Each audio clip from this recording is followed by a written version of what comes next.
everyone, welcome to another class of Statistics for Engineers 2. In this video, we're going to talk about hypothesis testing and t-test.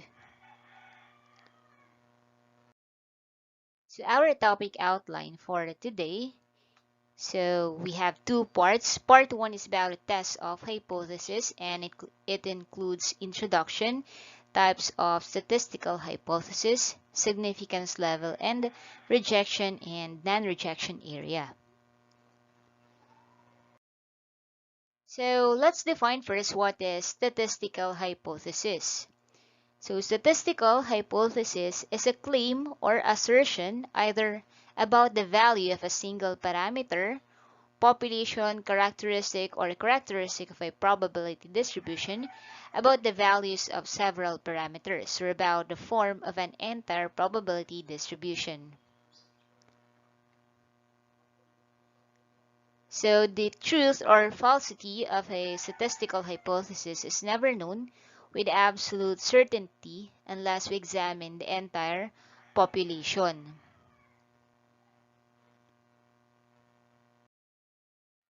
So we have here an example of statistical hypothesis. So the mean income for a resident of Quezon City is lower than the mean income for a resident of Makati City. So in this case, our population parameter is mean income.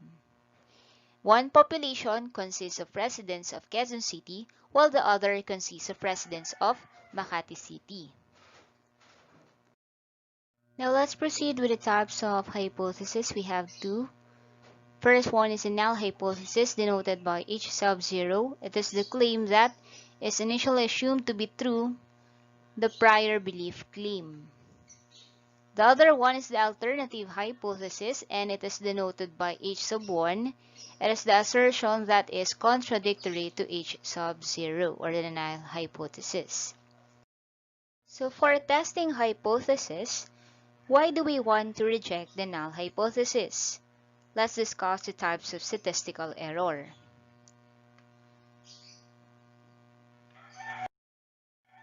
So we have a type 1 error, and it consists of rejecting the null hypothesis when it is true, also known as the false positive.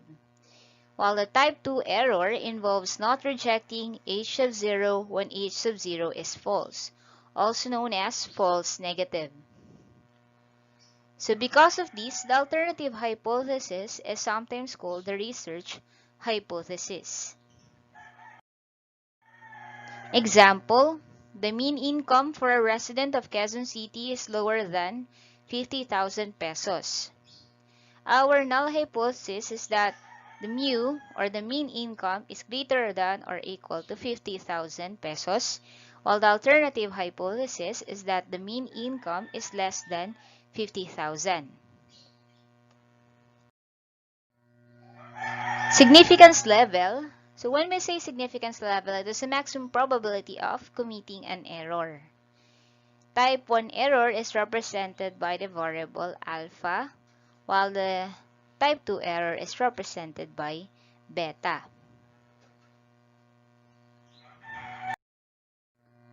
Now we have the term rejection region. It is the range of values for the test value that indicate a significant difference in that the null hypothesis should be rejected. So if our computed t-value falls under the rejection region, we have to reject the null hypothesis. So during two-tailed tests, the null hypothesis should be rejected when the test value is in either of two critical regions on either side of the distribution of the test value. So here is the graph of the two-tailed test. So if our t or test value falls under these two critical regions, so the null hypothesis should be rejected.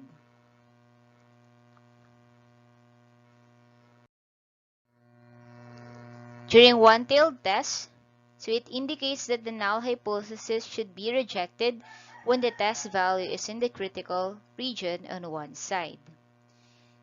In the right-tailed test, when the critical region is on the right side of the distribution of the test value. So this is the right-tailed test, and this is a critical value. Okay, so we will reject the null hypothesis if the test value is in the critical region of this side.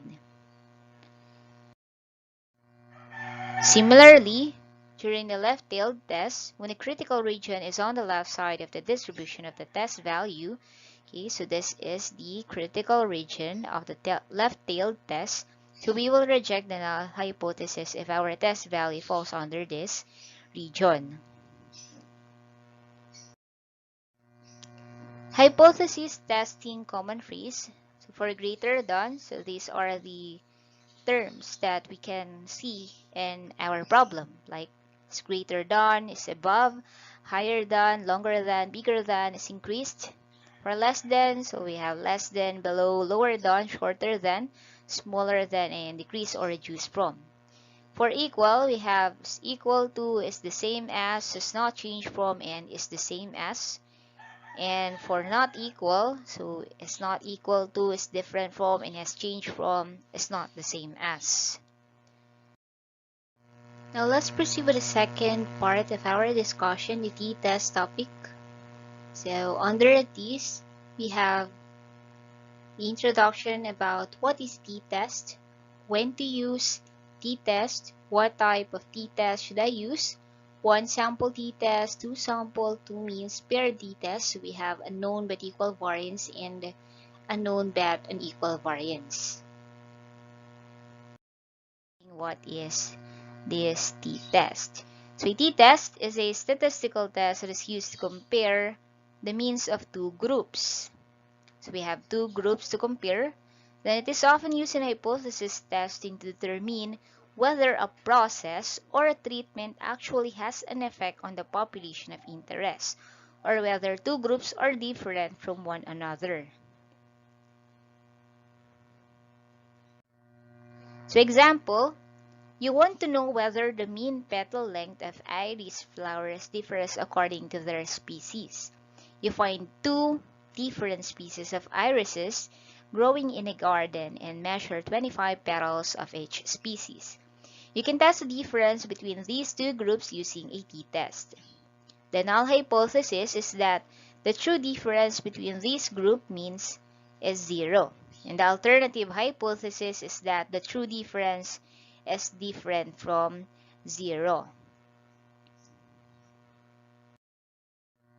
Now, when do we use t-test? So, a t-test can only be used when comparing the means of two groups. Okay, a pairwise comparison. So, if you want to compare more than two groups, or if you want to do multiple pairwise comparison, use an ANOVA test. So, this is the test that's used for more than two groups, or a post hoc test. So, the t-test is a parametric test of difference, meaning that it makes the same assumption about your data as other parametric tests. The t-test assumes your data are independent, are approximately normally distributed, and have a similar amount of variance within each group being compared. So if your data do not fit these assumptions, you can try a non-parametric alternative to the t-test, such as the Wilcoxon-Signed-Wrong test for data with unequal variances. Now, what type of test should I use? So, if the groups come from a single population, for example, measuring before and after an experimental treatment, perform a paired t-test. If the groups come from two different populations, so for example, you have two different species or people from two separate cities, perform a two-sample t-test or independent t-test.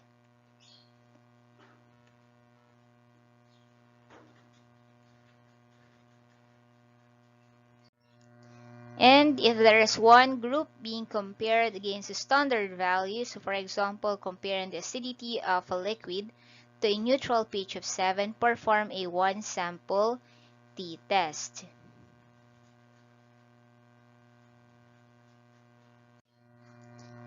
So one-tailed or two-tailed t-test. So what do we choose between the two? So if you only care whether the two populations are different from one another, perform a two-tailed t-test. If you want to know whether one population mean is greater than or less than the other, perform a one-tailed t-test. In your test of whether petal length differs by species, so the previous example, so your observation come from two separate population or separate species, so you have to perform a two-sample t-test. You don't care about the direction of the difference, only whether there is a difference, so you choose to use a two-tailed t-test. Performing a t-test. So the t-test estimates the true difference between two group means using the ratio of the difference in group means over the pooled standard error of both groups. Now you can calculate it manually using formula or use statistical analysis software. And we have here critical values of the t-distribution. So this one is a level of significance. We have 0.40, 0.30, 0.20, 0.15, 0.10, 0.05, and 0.025. And for this one, these are the degree of freedom. So this table we will use when comparing with the test value. Okay, so later I will show you how are we going to use this table.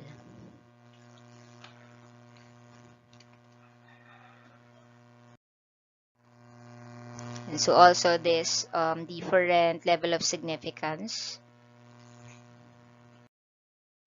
So the T-statistic for a test on a single mean, variance unknown. For the two-sided hypothesis, we have the null hypothesis as both mean are equal, and for the alternative hypothesis, the both means are unequal. So we reject the null hypothesis at significance level alpha when the computed t-statistics t is equal to x bar minus mu sub 0 all over s over square root of n, where x bar is the sample mean, mu sub 0 is the population mean, and s is the standard deviation, and our n is the sample size. So it exceeds the t alpha over 2n minus 1 or is less than negative t alpha over 2n minus 1. Our degree of freedom is computed using formula n minus 1 or the sample size minus 1. Now let's have a sample problem. The Edison Electric Institute has published figures in the number of kilowatt hours used annually by various home appliances. It claims that a vacuum cleaner uses an average of at least 46 kilowatt hours per year. So if a random sample of 12 homes included in a planned study indicates that vacuum cleaners use an average of 42 kilowatt hours per year with a standard deviation of 11.9 kilowatt hours, does this suggest at a 0.05 level of significance that vacuum cleaners use on average less than 46 kilowatt hours annually? Assume the population of kilowatt hours to be normal. So this is our problem. So our step 1, formulate hypothesis. So our null hypothesis is that the vacuum cleaner uses an average of at least 46 kilowatt hour. So our mu is greater than or equal to 46 kilowatt hour. Then our alternative hypothesis is that vacuum cleaner uses an average of less than 46 kilowatt hour, or mu is less than 46 kilowatt hour. So step 2 is to identify the level of significance and the critical region. Since in our problem, it says that at the 0.05 level of significance, therefore our alpha is equal to 0.05, then it also says here that we have a random sample of 12, therefore our n is 12, and to solve for degree of freedom, we have n minus 1 is equal to 12 minus 1 equal to 11. So given the alpha and the degree of freedom, we can refer to the table.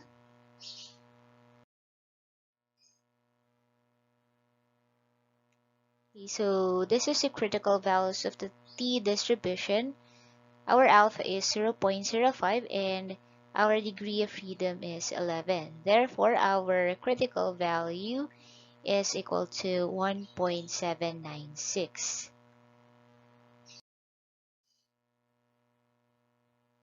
So our critical region, t is equal to negative 1.796, and we will consider a left-tailed test. Since we have here our questions, does this suggest at a 0.05 level of significance that vacuum cleaners use an average less than 46 kilowatt hours annually? So we have the keyword less than, therefore we will use the left-tailed test, and we have to reject the null hypothesis if the computed t value falls beyond the negative 1.796.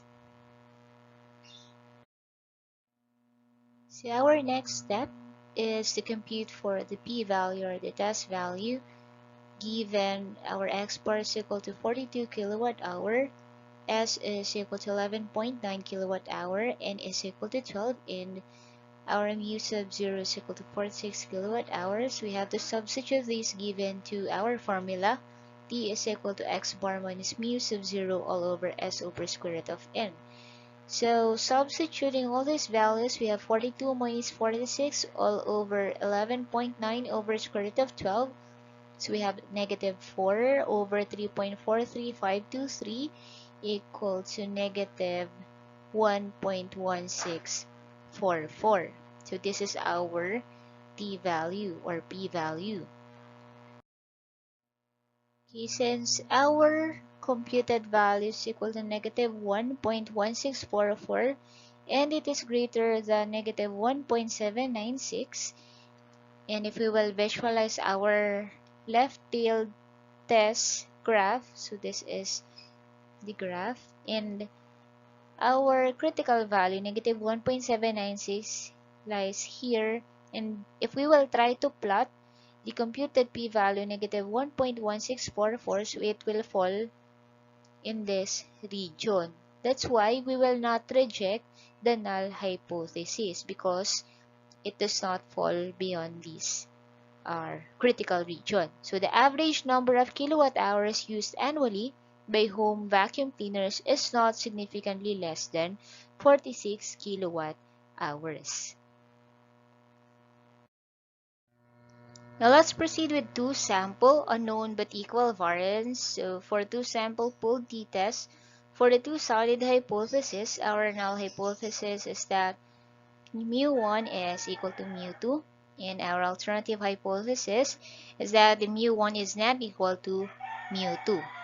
So we reject the null hypothesis at significance level alpha when the computed t-statistics t is equal to x sub 1 bar minus x sub 2 bar minus t sub 0 all over s sub p square root of 1 over n sub 1 plus 1 over n sub 2, where population standard deviation squared is equal to s sub 1 square root times m sub 1 minus 1 plus s sub 2 squared multiplied by n sub 2 minus 1 all over n sub 1 plus n sub 2 minus 2.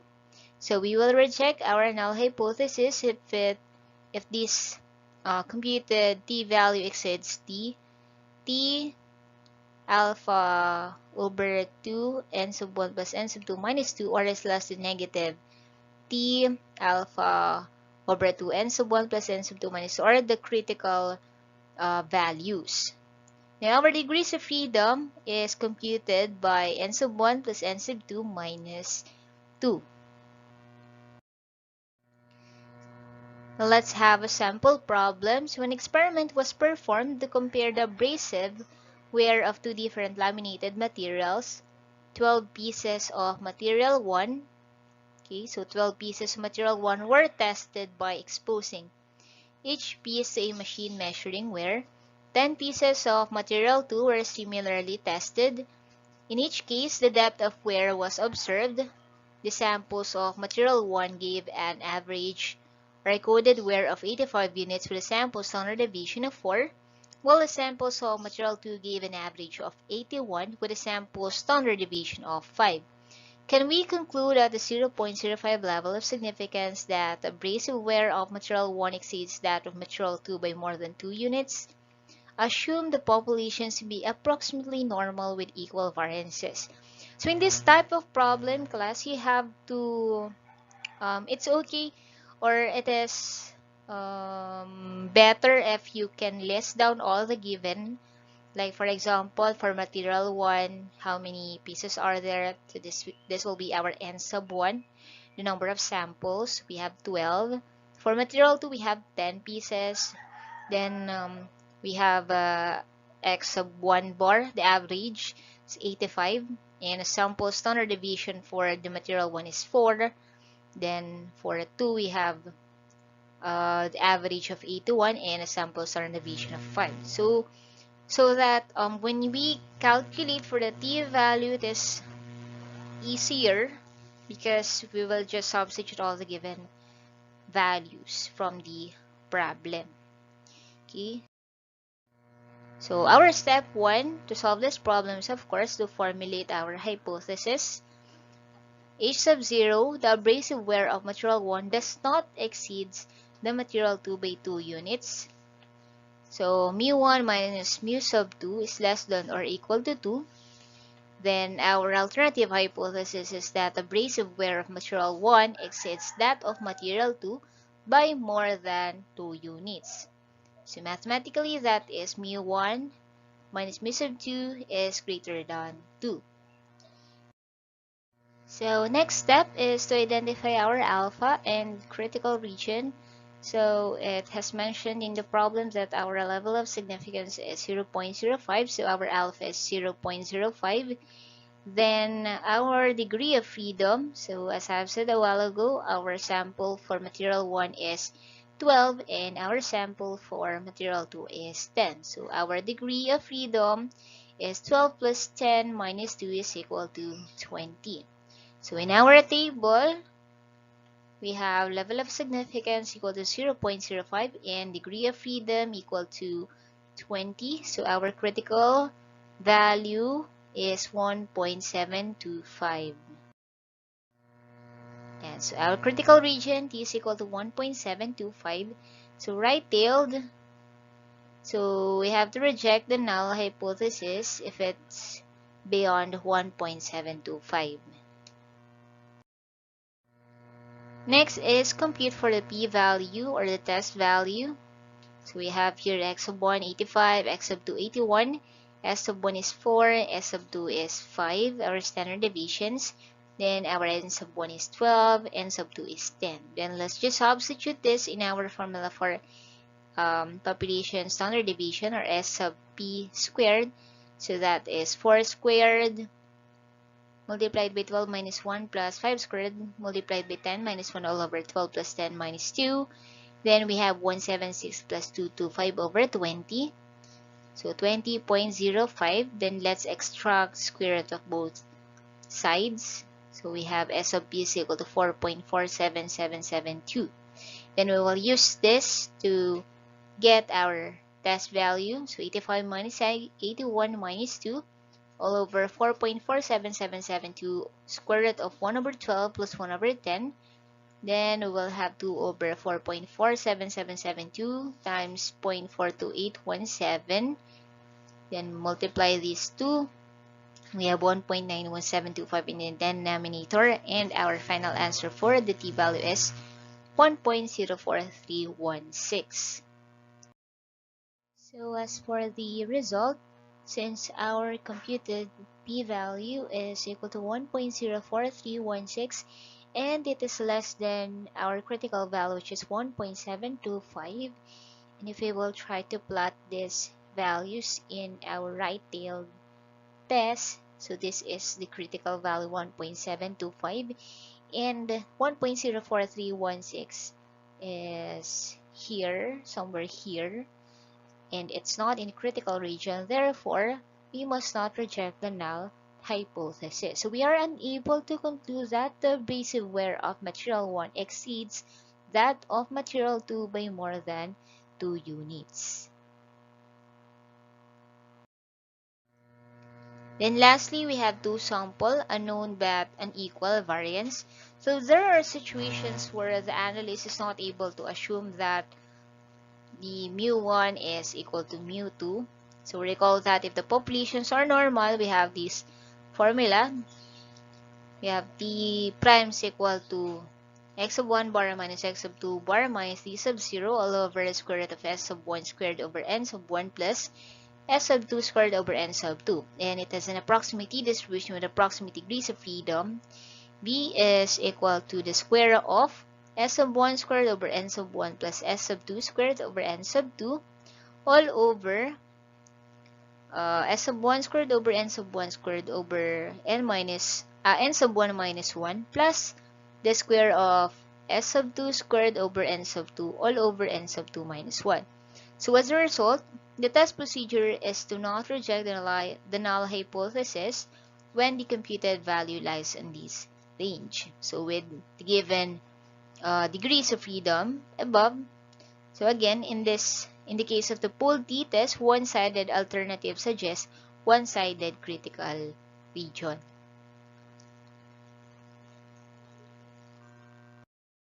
And so that's the end of our discussion.